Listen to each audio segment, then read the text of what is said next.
Question. Order. Question number 8, David Shearer. Thank you, Mr. Speaker. My question is to the Minister in charge of New Zealand Security Intelligence Service. Is he satisfied that the time frame for submissions on the Countering Terrorist Fighters legislation bill allows sufficient time for public input? Honourable Chris Finlayson. Yes. Speaker. Supplementary question, David Shearer.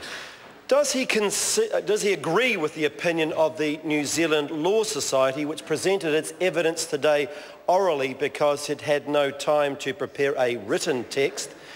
Quote, that rushed legislation often misses the target, has unintended consequences and often gets it wrong.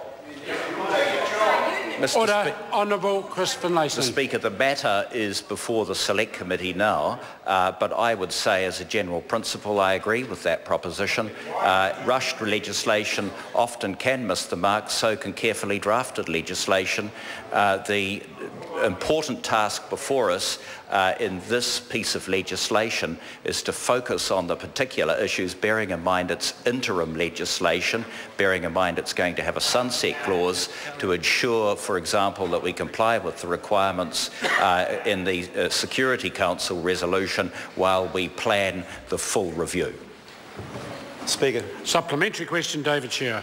When he referred to a full Select Committee process this morning as a 6-month chit-chat, was he referring to the submission from the New Zealand Law Society, the Human Rights Commission, the Privacy Commission, or from the many New Zealanders who are queuing up to make a submission on an important bill? No. Honourable Chris Finlayson. I wondered if that would come up. As soon as I said it, I thought it was uncharacteristically flippant. The focus really is on the interim legislation. I am very firmly of the view, I say to that honourable member, that next year there's going to be a full and comprehensive review of all the legislation in this area, and it's incredibly important that every person have an opportunity to have his or her say, and it's certainly not chit-chat, and as I say, I apologise. It was, as I say, the interview was at 6:10, and I had just awoken from my slumbers. Supplementary question, David Shearer. I'm astonished, Mr. Speaker. Given that the Australian and in the UK, the threat levels are considerably higher than they are here in New Zealand, are also passing parallel legislation in accordance with 2178. Does he consider that the weeks they have to consider that legislation through their own respective select committees are also chit-chat? Honourable Chris Finlayson. I don't know the parliamentary procedures of other parliaments. What I can say is this: I've read the speech of Theresa May on what is proposed in the United Kingdom, and I've spoken to Senator George Brandis about what's going on in Australia.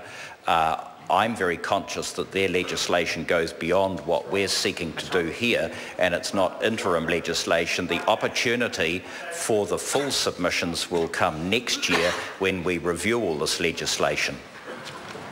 Speaker. Supplementary question, David Shearer. If New Zealand citizens have less than 48 hours to prepare and present a submission to the Select Committee, would the Minister agree that the SIS shouldn't need a 48-hour period to spy on New Zealanders before getting a warrant?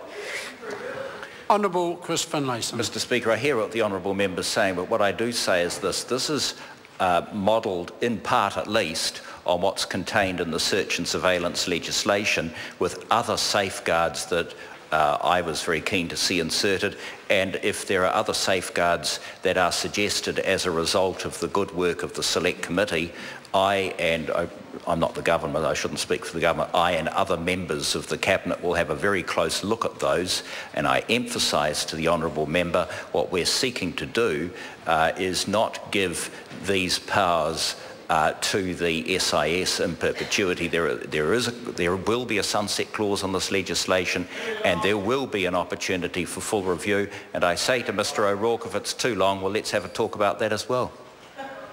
Supplementary question. Supplementary question, Right Honourable Winston Peters.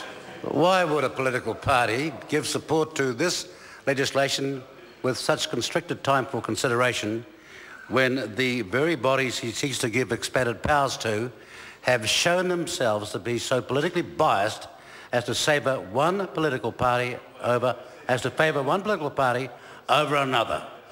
Insofar as there's ministerial responsibility for that answer, the Honourable Christopher Mason. Yes, I think it's in answer to the Right Honourable Member, it's very important to concentrate on the facts and what the findings were, and instead of engaging in third-rate rhetoric about bias, focus on what was found. Point of order. Point of order. Order. A point of order has been raised. I wish to hear it in silence. Speaker, I am asking this minister who's in charge of this legislation as to why a political party would support it, given a certain bent in the past, and he has a responsibility. He's, after all, the man in charge of the bill. Order. So that's the responsibility. Order. And I do not want a lecture from this overblown Order. The diva. member will resume his seat. I invite the member to carefully go back and study the question he asked and then consider the answer. I think the question was addressed by the Minister satisfactorily. Order. Order. Member will resume his seat. When I give a ruling, I don't expect a senior member to yell out disputing a ruling I've just given. That lowers the dignity of this House, and it's happening frequently from that particular member. It's time he showed more respect to this place. Point of order. Point of order. Mr. Speaker, do you... Order. Order. Order.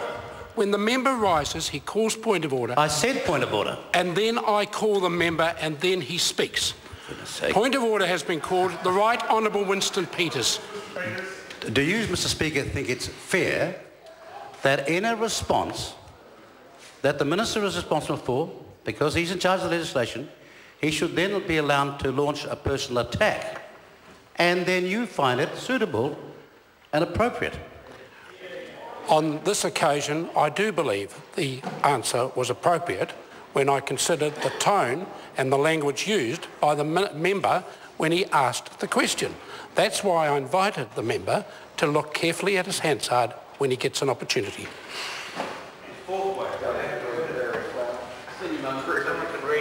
Question number 9. Paul Foster.